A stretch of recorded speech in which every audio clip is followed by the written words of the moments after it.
what's coming into an entire country. And I will throw kind of an unpopular opinion. I don't know if we're going to cut this out, but I will say right now, the politicians and the elites, they both have one puppet master, and that's why nothing will change. Wow. I love how you put it. This is great. Wow. That is... We're going to just throw it out there. That is pretty cool. This is pretty good. Welcome to Shtatade, Shtapale. We have our special guest. It's Ayiti. Her name is Rachel.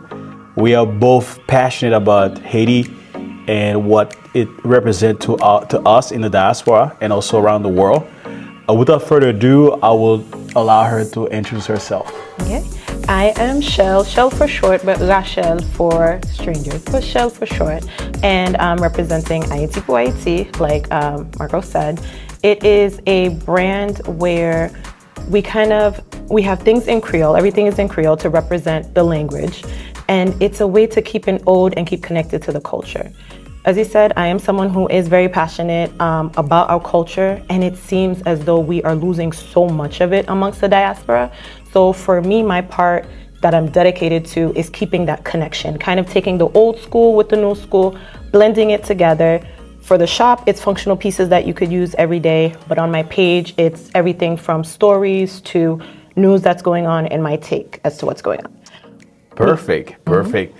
So we're gonna jump right into it. So our first questions, because last week I did a video about the bourgeoisie, which is the private sector in Haiti. They only do commerce, they don't build the country, they don't give back to the community. And it's very sad how they're treating Haiti. However, my take in that video is that we still need them. But you have a very favorite quote. I'm gonna read it to you. That way, you said, an elite class that does not invest back into the country are parasites. They can definitely be replaced. What do you mean by that? For one, if we look at the elites in Haiti right now, it's a common joke, right? They are not us. They don't look like us.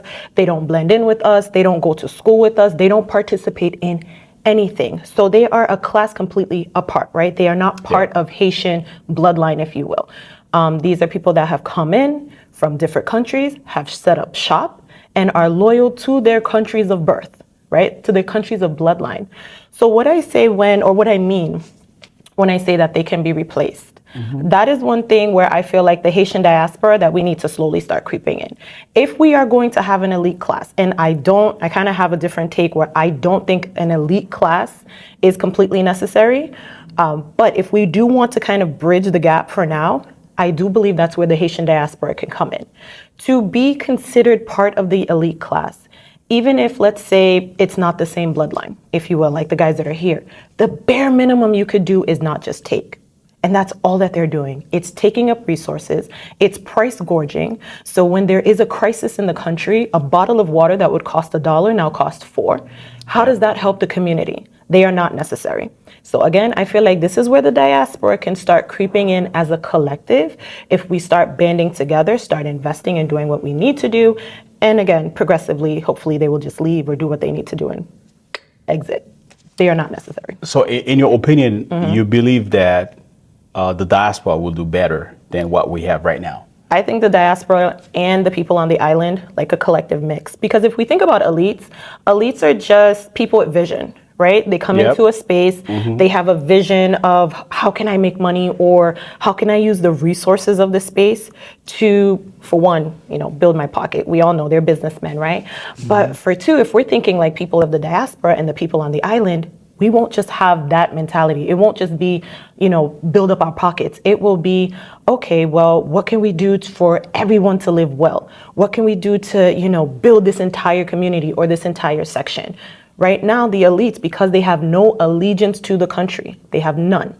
So they just build up their pockets. And the people are there, it's like, you're just there for me to leech off of and take, but I give nothing.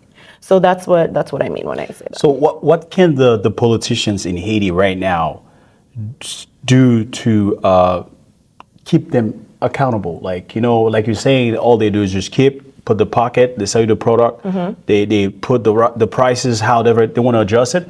How can the politicians, what can they do to say, hey, you guys, we give you a tax break, we give you this, we give you that, you have the port. They have every access in Haiti, and they don't build nothing. I never heard them. They built like hospitals, bridges, theater, nothing like to make the country looks like Venezuela or Chile. Even these countries are poor. If you go there in Chile, they have tunnels, they have bridges. I'm like, they look like even Argentina. Like my coworker, she's from Argentina. She's showing me pictures of Argentina, and I'm just like, wow, Haiti has none of that. How can the politician, hold them accountable? The politicians or the political system that Haiti has right now is part of it. Okay. So the politicians and the elites are one and the same. The elites have paid off the politicians, so they will not hold them accountable. Let's say that we do get a completely different group of people into politics. And what I mean is a complete washout. Everyone that is in a political place right now, a political position, should be completely washed out. Allow for fresh minds to come in, people who actually have heart and love for the country and capacity, because we do hear a lot of times what happens. Well, I'm Senate, I'm the senator of one place, so you know what, you're my cousin, you're now the deputy in this area. You're not, no, we need people of capacity and people who have vision. Yes. Now we have a group of politicians. With that group, we can now say, okay, there needs to be systems in place to hold people of power, if you will, or the elites accountable for what they're doing. The elites should not have control of the ports. That is crazy to me that one small group of people can control what's coming into an entire country.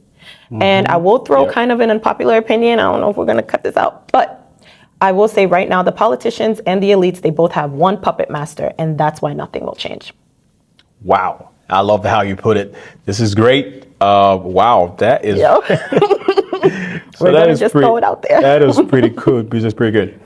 So now we're going to talk. Now you're talking about the aspect of the diaspora, the politicians, and also the elites, the bourgeoisie, public sector. What about the people that actually live there, the Haitian people? They are outnumbered. Whatever little group that's controlling the country right now. I'm not advocate for violence. I'm not saying that they should burn this, burn that. What kind of alternative we have in terms of doing something that's productive, that's something that's constructive to help the country? I'm going to go a different route. I hear what you say. And unfortunately, too many of us have the ideal that, well, we want to go, we want to accomplish this, but there's only so far that we will go. Yeah. We love to talk about 1803 and 1804.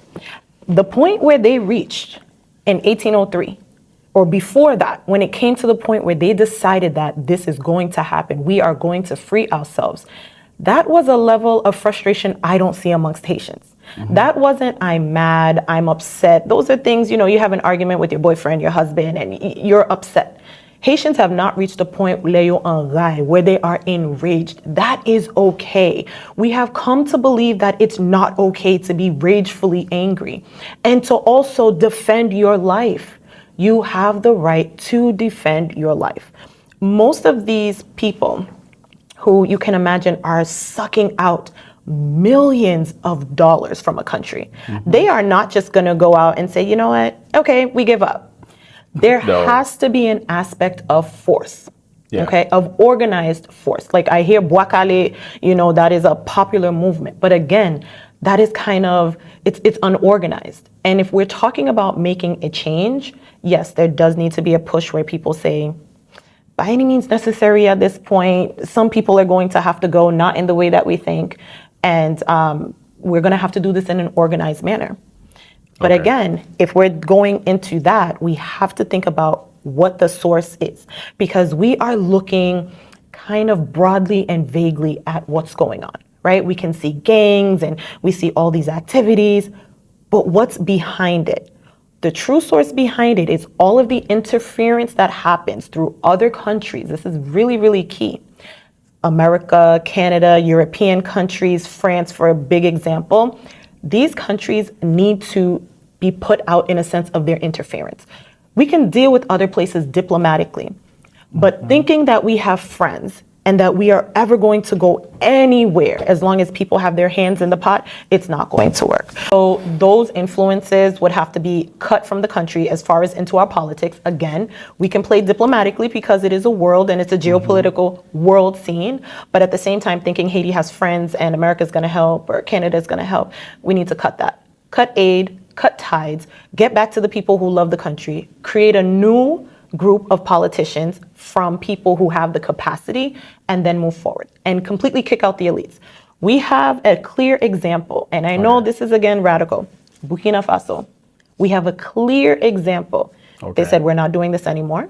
French, since you are the one who have your hand in our pot that is making it impossible for us to live, we want you out.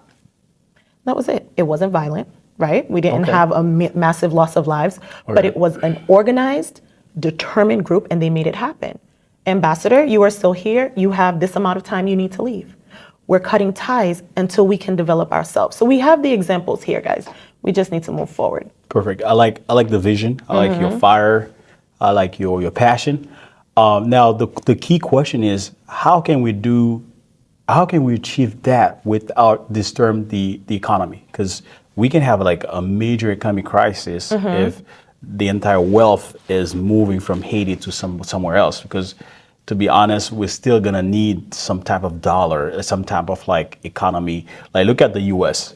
Who actually drive the country is the economy. You know, no matter what we do, the economy is the key factor to move a country forward. How can we just say, okay, we're gonna kick them out, which is perfectly fine. I agree with you 100%. They don't do anything for Haiti. It's that point where we are not happy how they're treating our country. How we kick them out, we don't deal with the international community without disturbing the economy. There is going to be a disturbance. Okay. We're going to have to suck this up for a little bit, because whenever there is a massive shift like that, because the new system that's coming in is a system that's building. That's going to take time. Okay. So although we want to, yes, get rid of them, because if we don't, the system that's building cannot build. So they need to go. But we also have to, how they say in our culture, mari ceinture, tie up, band up your belly and prepare and understand that, yes, we may need to sacrifice a few things. We may, not have electricity the same way. We may need to start looking at generators. We may need to start look at planting, food that grows quickly. There are root vegetables that take 3 to 4 months to grow. Okay. Right? Maybe we cut down on meat for a little bit and we start going into root vegetables.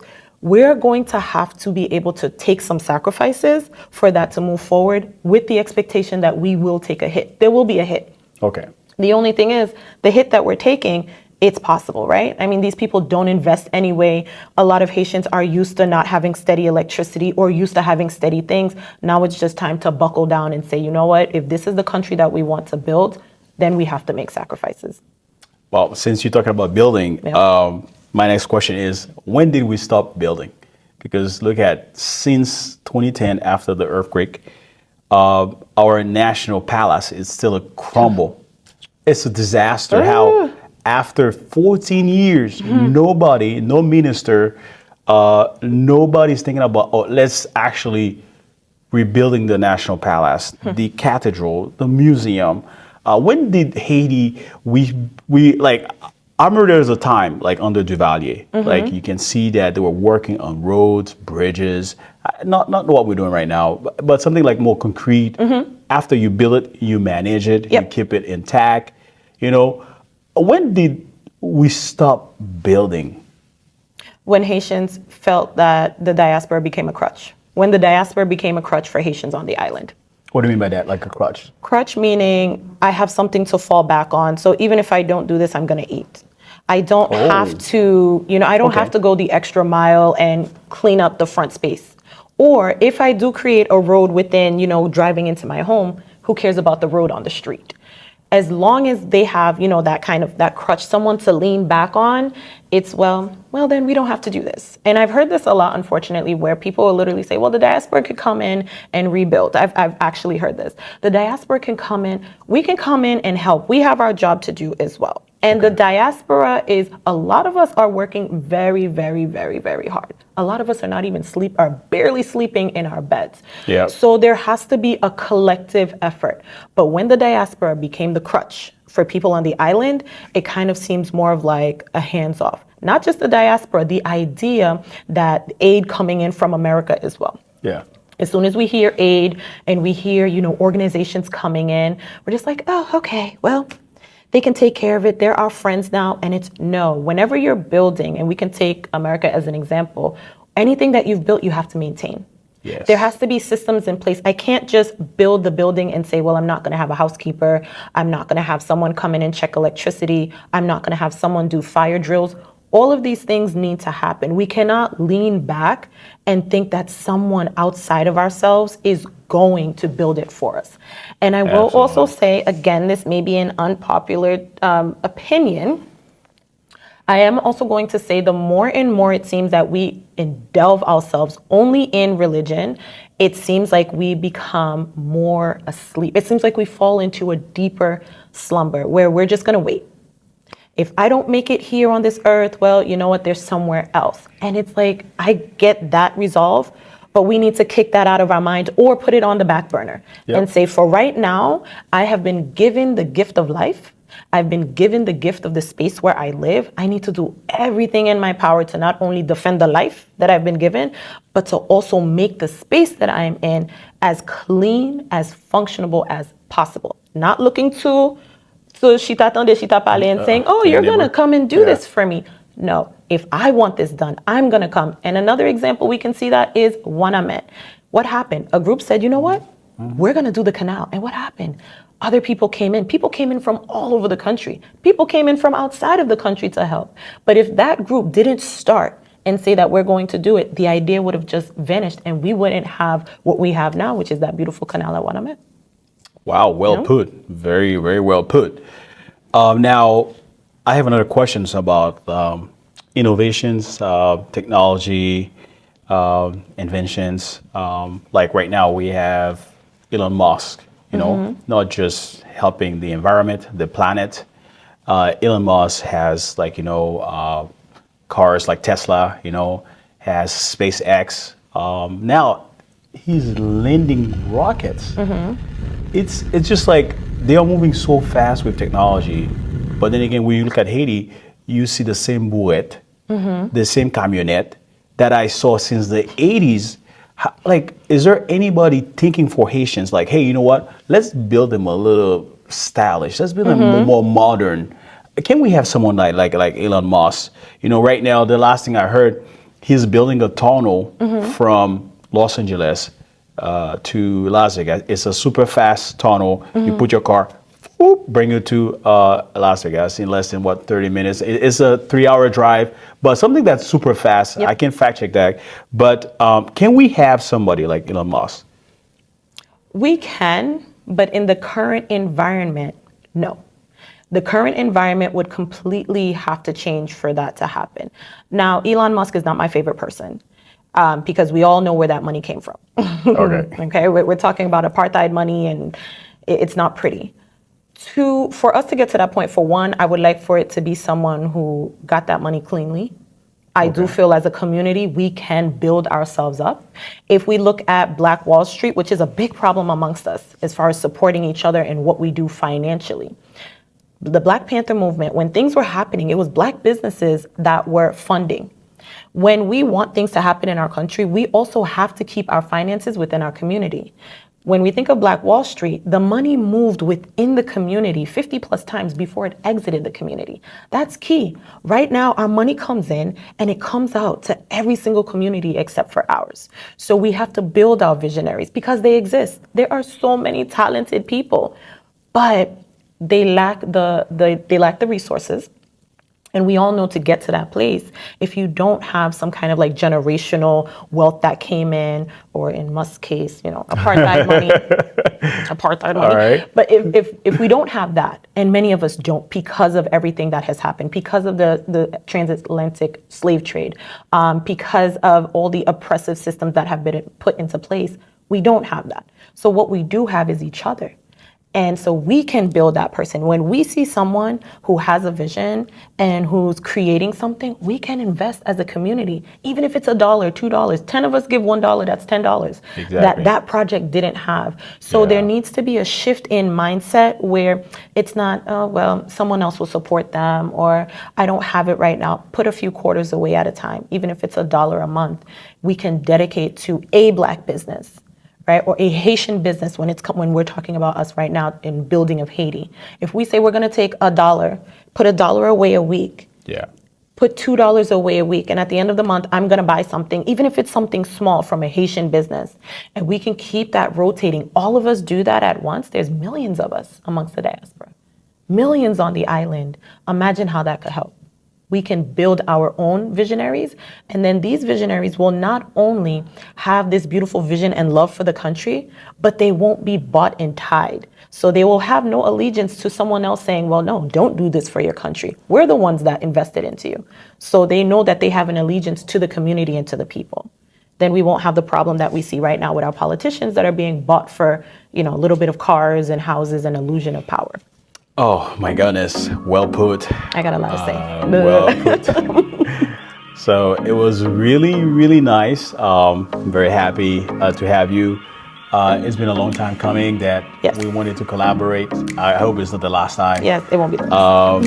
And I want to know if you have any additional comments, any other encouragement you want to give anybody who's watching in Haiti or around the world that are very discouraged, knowing what the country's going through right now. What I would say as words of encouragement is for us to band together. We have the numbers, we have the strength, and we also have this imprinted in our DNA because we've been here already. We've been in a place where our backs have been up against the wall. We couldn't see left, we couldn't see right, and somehow, some way, we were able to triumph, become victorious, and then reach a point where we were actually helping other countries. It's possible, it's in our DNA. So my words to all of us, Haitians in the diaspora, Haitians on the island, we need to kick out any ideal that divides us, that puts us into little cliques and little groups. When I see you, I see me.